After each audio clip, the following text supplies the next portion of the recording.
आप लोग जानते हैं कि आज का ये जश्न रियासत तेलंगाना में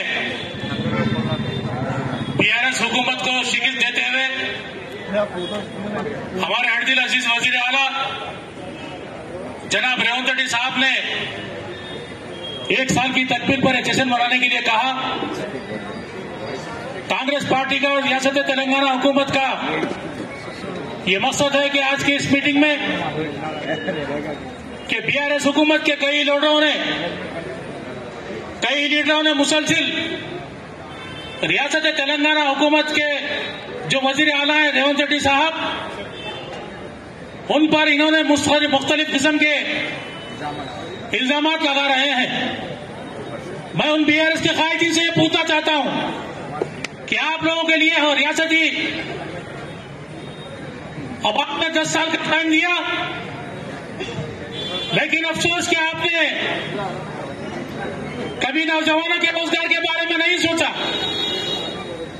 लेकिन आज कांग्रेस पार्टी जिस तरह से रियासती वजीर आला जब वो प्रदेश कांग्रेस कमेटी के सदर थे, इन्होंने अपने मैनिफेस्टो में कहा था कि जैसे ही कांग्रेस पार्टी इख्तियार पर आएगी तो सबसे पहले हम नौजवानों को रोजगार की बात करेंगे। पिछले 1 साल के दौरान इन्होंने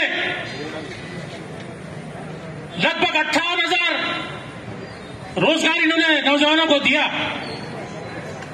इस रोजगार में सबसे पहले होम डिपार्टमेंट को उन्होंने तरजीह दी, इसीलिए कि हमारे रियासत में अमन और सुकून बरकरार रखे। पुलिस डिपार्टमेंट जिस तरह से हमारी खिदमत करती है उसको मजबूत करने के लिए इन्होंने होम डिपार्टमेंट को सबसे पहले तरजीह दी। उसके बाद इन्होंने रियासत तेलंगाना की आवाम में एजुकेशन को डेवलप करने के लिए, एजुकेशन को आम करने के लिए इन्होंने रोजगार पे लगाते हुए हमारे टीचर्स का अपॉइंटमेंट किया। और सबसे बड़ी बात यह है कि जैसे ही तेलंगाना में कांग्रेस पार्टी इख्तियार पर आई, रेवंत रेड्डी साहब वजीर आला बने, 48 घंटे के अंदर इन्होंने सबसे पहले खवातीन को बस फ्री का अरेंजमेंट किया।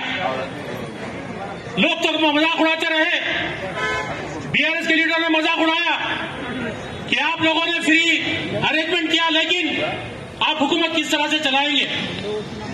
अरे बीआरएस वालों, ये कान खोलकर सुन लो कि आप लोगों ने जब इख्तियार छोड़ा उस वक्त आप लोगों ने 7 लाख करोड़ का खर्चा हमारे रियासत के अवाम को दिया। हुकूमत चाहती है रियासत तेलंगाना की कि किस तरह से हुकूमत हम चलाएं।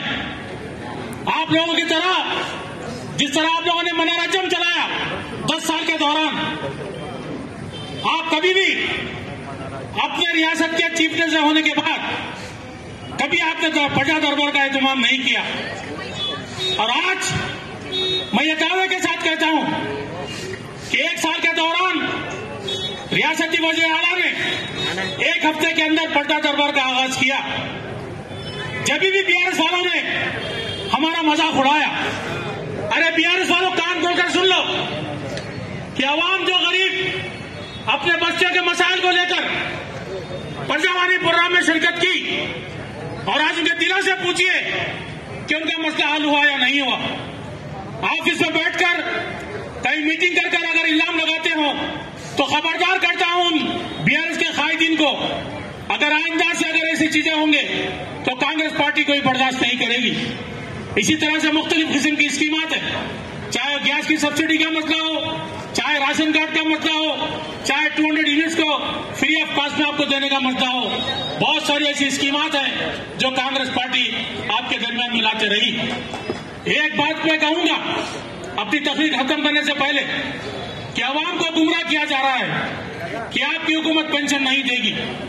1 महीने के अंदर रियासती वजीर आला रेवंत रेड्डी साहब ने हमारे डिप्टी सीएम जो फाइनेंस मिनिस्टर भी हैं भट्टी विक्रमा साहब से बात की कि 1 महीने के अंदर जिस तरह से हमने 2,500 रुपए आपको पेंशन देने की बात कही खवातीन को, हम वो जरूर देंगे।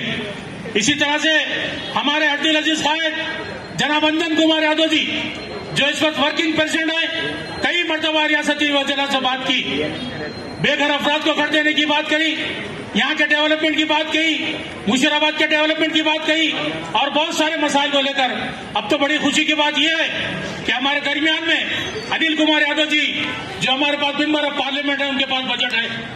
आपसे ये मैं कहूंगा कि आपके मसले हो, चाहे ड्रेनेज का मसला हो, चाहे रोड का मसला हो, चाहे पेंशन का मसला हो, चाहे शादी मुबारक का मसला हो, चाहे कल्याणी लक्ष्मी का मसला हो, तो वहां पर जाकर आप अपनी फरियाद पूरी कर सकते हैं। तमाम अहदेदारों को इन्होंने रियायत दी, अनिल कुमार यादव जी ने। जब कभी कांग्रेस पार्टी का वर्कर ही नहीं, बल्कि मुशीराबाद कांचनसी का एक एक फर्द आकर आपके पास आकर कोई दरखास्त लेकर आता तो फौरी मंजूरी दी जाए। अगर उन्हें नजरअंदाज किया जाए तो हम कभी खतई आपको बर्दाश्त नहीं करेंगे।